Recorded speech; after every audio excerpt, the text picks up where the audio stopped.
자, 이번에는 다른 얘기 좀 하겠습니다. 오늘이 금요일이고 주말이 끝나고 나면 월요일 날 잡힌 일정이 하나 있습니다. 요거 얘기해 보겠습니다. 윤석열 검찰총장 후보자 인사청문회 관련 소식입니다.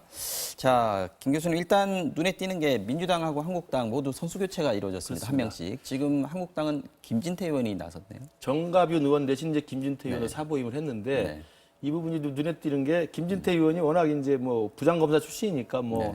굉장히 날카롭게 공격할 수 있다는 것도 있겠지만 정가뷰 의원을 대신했다는 건 뭐냐면 최근에 며칠 전에 아마 기억하실 겁니다. 이채익 의원이 네, 네, 행안위 네. 간사로서 자당에 이제 수사받고 있는 수사자료 달라? 수사자 네. 달라고 해서 논란이 컸는데 네. 그런 이채익 의원의 그런 어떻게 보면 갑질 의혹에 대해서 정가뷰 의원이 사실 따끔하게 비판을 했었어요. 이게 사실 피해자 코스프레 하니까 한국당이 안 된다. 이러면서 자당에 대한 비판을 좀 했었고 그랬습니까? 그리고 실제로 정가뷰 의원은 탄핵 국민에서 사실은 친박이긴 했습니다만 탈당을 했다 하면 복당한 기억도 있습니다. 한국당 지도부 입장에서는 선명성이 떨어진다. 제가 이렇게 볼 때는 보면 오히려 정가빈 의원이 최근에 어떤 행동, 그다음에 그런 걸 봤을 때 네. 지금 윤석열 검찰총장에서 아주 날선 선거 비판을 해야 되는데 오히려 김진태 의원은 국민적으로 호호가 갈리긴 합니다만 네. 전투력은 확실하게 보장돼 있는 사람 아니겠습니까? 네, 그렇죠. 그래서 아마 제가 볼 때는 정가빈 의원을 김진태로 바꾼 것은 무슨 뭐 이 김진태 의원 부장검사 출신이라는 이것보다는 당내에서 전투력을 더 보강하겠다 이런 의미로 저는 해석을 해봤습니다. 민주당은 어떻습니까? 지금 검사 출신인 조홍천 의원 빼고 네. 지금 이철희 의원이 들어갔단 말이죠. 이분은 뭐 전략통으로 유명하신 분이고 워낙 또 달변이라 토론이나 이런 농객으로 좀 유명하신 분인데. 일단 공격한 입장이 아니라 방어하는 입장이고 방어한다 그러면 아마 이 상황이 아마 대부분 이슈가 나왔어요. 지금 증인을 보면 알 수 있죠. 네. 예, 증인을 보면 알 수 있는데 이분들에 대해서 아마 좀 방어 차원에서 그리고 이철 의원님 말씀처럼 여러 가지 뭐 논리도 좋고 말 잘하기 때문에 어쨌든 한국당은 공격이 들어올 것이고 그에 대해서 적절히 방어하는 차원이 아닙니다. 능수능란한 달변가. 그렇죠. 뭐 이런 쪽으로. 거기서도 조홍천 의원은 당내에서 약간 이견을 계속 냈던 사람입니다. 특히 공수처법 관련해서는 조금 네. 자기 의견이 있었던 사람이기 때문에 혹시 삐딱선 탈까. 그것도 제가 볼 때 고려가 되지 않을까 싶습니다. 네. 알겠습니다. 그런데 이번 청문회를 앞두고 한국당이 좀 고민이 좀 있는 것 같습니다. 지금 6명 다 그렇습니다. 이번에 이완영 의원 빠져가지고 6명인데 6명 다 지금 국회 패스트트랙 관련해서 선진화법에 걸려가지고 네. 고소고발 대상이 됐습니다. 이게 이제 좀 날이 좀 오히려 무뎌지는 거 아닌가 뭐 이런 얘기가 있고요. 양면이 다 있겠죠. 그러니까 지금 실제로 패스트트랙 관련해서 수사를 받고 있는 사람이기 때문에 윤석열 총장에 대해서는 더 강하게 비판하고 공격할 수 있는 지금은 가능성이 경찰 있고요. 수사지만 곧 뭐 네, 검찰로 넘어갈 넘어가지 거니까. 않겠습니까? 예, 그러니까 네. 본때를 보여주겠다. 아니면 뭐 가능하면 낙마라도 시켜야 되지 않겠느냐라는 강한 입장도 있을 수 있고요. 네. 그러나 현실적으로 본다면 그렇게 해서 낙마를 시키려고 한다 하더라도 사실 청문 보고서 없이도 대통령 임명할 수 있기 때문에 임명은 사실 기정사실화 되지 않겠습니까? 그렇다고 한다면 차기 검찰총장으로 가는 사람에 대해서 지킬 필요는 또 없는 거기 때문에 아마 그런 양면의 생각이 있을 텐데 근데 실제로 지금 6명 전부가 수사 선상에 올라 있습니다만 네. 오늘 김진태 의원이나 주광덕 의원이 기자회견을 보면 굉장히 날 세워서 지금 또 준비를 하고 있는 것 같아요. 네, 특히 오늘 주광덕 의원이 오늘 뭐 발표한 걸 보면 그래서 아마 청문회에 대해서는 국민들이 다 쳐다보고 있고 또 생증거가 되고 있기 때문에 윤석열 후보자에 대해서는 아마 그 의혹사항에 대해서는 자기가 수사선상에 있다고 그래서 몸을 사리고 이런 스타일은 아닌 것 같고 그러나 좀 더 강하게 그렇지만 신뢰에 기초한 내용을 가지고 아마 공격을 하고 있지 않을까 생각을 합니다. 저는 조금 달리 보고 싶은데요. 지금 증인을 5분 신청했어요. 네. 그중에 4분이 이제 윤대진 관련 사건입니다. 그러니까 그렇죠. 윤석열 본인이 의원하고 아니고. 직접 관련되는 게 네, 아니고 네. 그럼 이게 과연 청문회가 윤석열 청문회인지 윤대진 청문회인지 의문이 가겠죠. 그러니까 아마 제가 보기에 지금 말씀하신 것처럼 뭐 패스트트랙도 있지만 네. 윤석열 지금 후보자가 검찰총장 되는 건 거의 기정사실화 되는 게 아닌가. 대통령의 의지도 있고 이러니까. 그렇다 그러면 오히려 목표를 윤대진 이분이 이제 중앙지검장인데 예전에 이제 중수부 이런 게 있을 때는 이제 대검이 수사를 했지만 지금 이제 중앙지검이 거의 수사를 하고 있거든요. 그러니까 앞으로 뭐 선거 과정이라든지 아니면 모든 수사들을 지휘하게 될 때 이 윤대진 지금 검찰국장이죠. 네. 이분이 오히려 중앙지검 안 되는 걸 목표로 하고 있지 않은가라는 생각도 해봅니다. 워낙 두 사람이 친한 사람으로 그렇죠. 소문이 나 있습니다. 거의 뭐 둘 다 윤씨기도 해서 대윤 소윤으로 불리기도 하고 거의 뭐 형제지간이다 뭐 이런 얘기들도 검찰 쪽에서는 나오고 있는데 그러니까 윤석열 그 뒤를 후보자 보는 청문회를 것이다. 통해서 오히려 우회적으로 윤대진 실제 중앙지검장 수사의 사람. 후보자를 내치는 방식도 충분히 가능성이 있는 이야기겠습니다. 그 말씀도 좀 일리가 있는 것 같긴 합니다. 그런데 또 한국당에서 긴장하는 부분 하나가 네. 본인들 말고 황교안 대표에게 불똥이 튀지 않을까 이 부분도 지금 걱정을 하고 있는데 사실 공공연히 얘기가 나오기로는 민주당에서 이미 그렇게 방향을 잡고 그렇죠. 있다는 얘기도 있습니다. 네. 예. 일단 뭐 윤석열 후보자도 군대 문제가 있습니다만 군대 문제 얘기하면 당연히 황교안 대표 나올 거고요. 네, 그다음에 한마디. 지금 네. 2013년 국정원 댓글 수사 때 하필이면 또 법무부 장관이었습니다. 이때 청문회 자리에 나와서도 윤석열 후보자가 얘기했죠. 관련이 없지는 않은 것 같습니다라고. 그렇죠. 그렇죠. 네, 그다음에 그 국정농단 수사할 때도 그 당시에 어찌 보면 총리나 이제 권한 대행을 했어요. 그럼 뭔가 알고 있는 게 있지 않을까. 결국은 아마 그래서 후보 뭐 증인 요청도 있었지만 네. 아까 말씀처럼 직접 수사 대상이기도 하지만 뭐 황교안 대표에 대한 얘기가 나올 가능성이 있어서 저는 이 증인 신청에 주목하는 게 아마 실제로 후보자에 대한 직접 증인보다 다른 쪽으로 많이 한 게 아닌가라는 생각해 봅니다.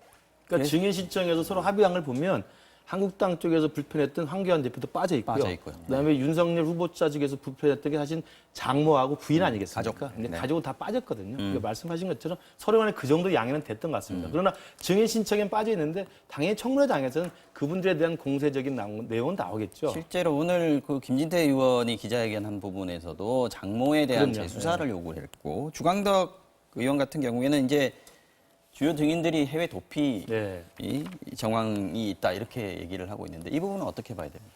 그것도 오늘 이제 기자회견을 통해 가지고 이제 새로운 의혹으로 계속 나왔던 거지만 이른바 윤대진 지금 현 검찰국장의 친형 전 용산 세무서장 수사 무혐의 사건과 관련해 가지고 이제 계속 의혹을 제기했고 추가 고발을 했습니다. 네, 국외에 있죠, 네, 지금. 고발을 했고 지금 보니까 6월 말에 이미 지금 해외 도피 중인 것으로 지금 판단된다. 도피라고 표현을 이제 한국당에서는 있습니다. 얘기하고 있고 네. 그리고 원래 이제 나가는 거다라고 그렇죠. 얘기할 수 있는데요. 관련된 또 네. 변호사 신청한 분도 지금 잠적된 상태였다고 그래서 공시 송달을 했다고 지금 오늘 기자회견을 했습니다. 그러니까 찾을 수가 없어서 내가 그 관보에다 시켰다라는 것이어서 아마도 가장 지금 의혹의 투성이라고 할 수 있는 이른바 윤대진 현 검찰국장의 형과 관련된 윤석열 후보자의 연루 의혹에 대해서는 주광덕 의원이 아마 굉장히 그 깊게 파헤치고 있는 것으로 좀 판단이 됩니다. 근데 지난번에 박지원 의원이 라디오에서 얘기했는데 예전에 다 한번 들여다봤는데 별거 안 나오더라. 아마 밝혀내기 쉽지 않을 거다. 내가 못 밝히는데 다른 의원들이 어떻게 밝히겠냐. 이런 식으로 얘기하셨어요. 제가 주광덕 의원이 고발한 거는요. 네. 사실은 이게 청문회 끝나고 그다음에 안 나왔거나 아니면 뭐 해소가 안 됐으면 고발할 수 있는데 벌써 고발했다는 얘기는 이 청문회에도 안 나올 것 같고 청문회에서도 별거 없을 것 같다. 그러니까 그렇죠. 그냥 고발했을 가능성이 높다고 봅니다. 왜냐하면 보통은 실제로 부를 수 있는 청문회 방법이 끝난 없어요. 다음에 하거든요. 네. 그리고 뭐 여러 가지 소환 방법을 다시 한다든지 하는데 이 청문회 하기 전부터 고발 오히려 상대방 입장에서는 나 지금 고발 당했으니까 청문회 못 나가겠다 이럴 수도 있어요. 네. 일반적인 경우는 아닌 것 같습니다. 자, 다음 소식으로 좀 넘어가 보겠습니다. 민주당의 서른 의원이 밝힌 내용인데요. 최근에 한 국제회의에서 북한 최고인민회의 박금희 부의장에게 금강산 관광과 개성공단 재개를 제안을 했는데 거기서 긍정적인 반응이 나왔다고 합니다. 자, 남북미 관계가 대화 기조로 돌아오는 분위기이긴 한데 민주당 차원에서 이런 논의가 좀 활발하게 지금 일어나고 있는 항상 얘기하는 얘기입니다. 결국은 이번에 이제 문재인 대통령이 새로울 건 없습니까?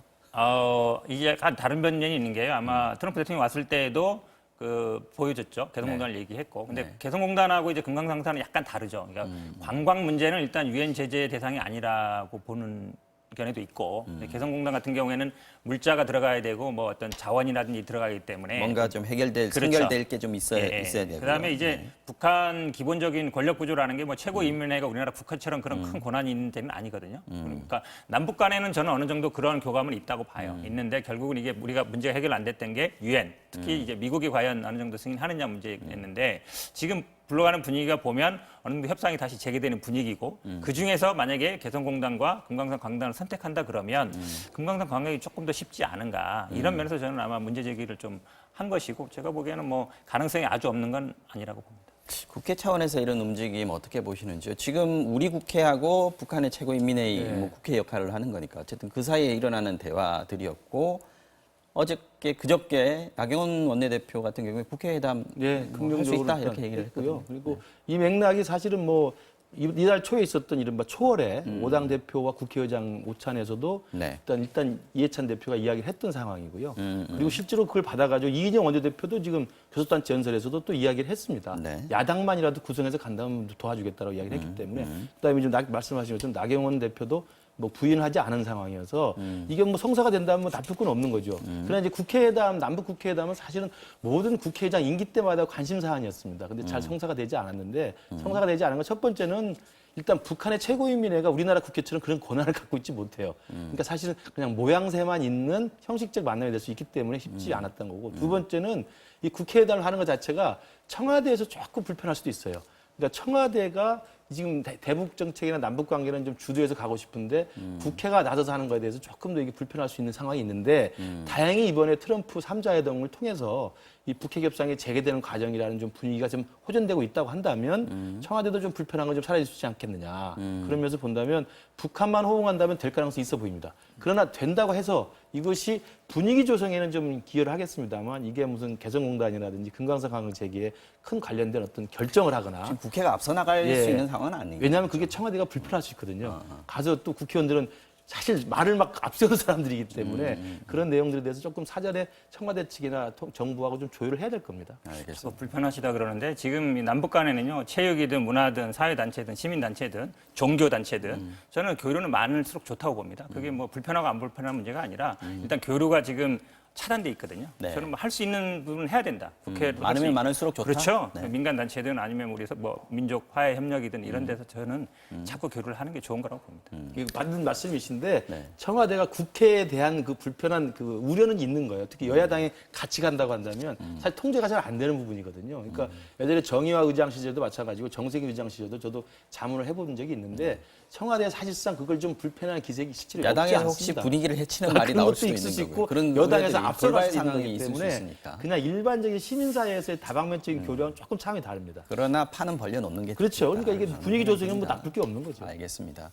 자, 지금 이제 관심 가지는 것 중에 하나가 실무회담 이제 2, 3주 내에 하겠다라고 얘기를 했었는데 그렇죠. 북한 쪽에서 누가 대화의 파트너가 될 것이냐, 비건의 파트너가 될 것이냐 하는 부분인데 지금 거의 보도를 통해서는 김명길 전 베트남 대사 네네.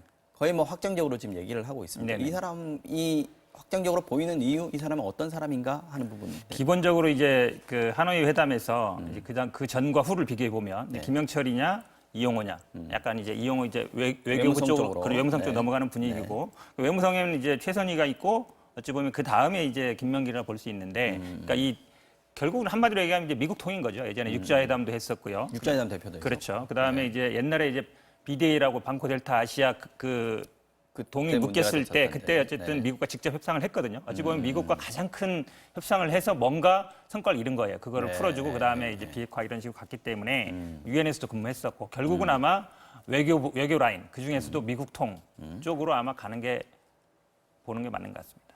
김근식 예. 교수님 보시기에는 어떻습니까? 이 사람이 대화의 상대로 적합하다 이렇게 보십니까? 지금 보면 최선희 부장이 직접 나설 수도 있다라는 네. 얘기도 있었는데 아무래도 급이 안 맞는 그렇죠. 그런 게 가장 크겠죠. 우선 이제 제일 중요한 건 실무협상이 재개됐을 때 지금까지는 북측이 보면 실무협상 대표가 나오긴 했지만 실제 결정 권한이나 재량권을 많이 주지 않았어요. 그래서 사실 비건이나 그전에 성킴 대사 같은 게 좀 힘들어했거든요. 그러니까 다시 이번에 하나 다 가서 이번에 보고해야 재개를 되고 제가 받아야 하면 되니까. 누가 나오는 것도 중요하지만 북한이 새로 나오는 협상 대표에게 북한 김정은도 좀 대량권을 좀 줄 수 있는 게 먼저 필요하고 그다음에 대미 경험이 많은 그다음에 외교부 소속 통이기 때문에 기존의 통전부보다는 훨씬 더 유연할 수 있다는 또 하나의 장점도 있을 것 같습니다. 미국도 원하는 대상일 수도 예. 있겠군요. 알겠습니다. 자, 오늘 정치와 오장룡은 여기까지 하겠습니다. 김근식 경남대 교수 그리고 현근택 더불어민주당 법률위원회 부위원장 두 분과 함께했습니다. 오늘 고맙습니다. 감사합니다.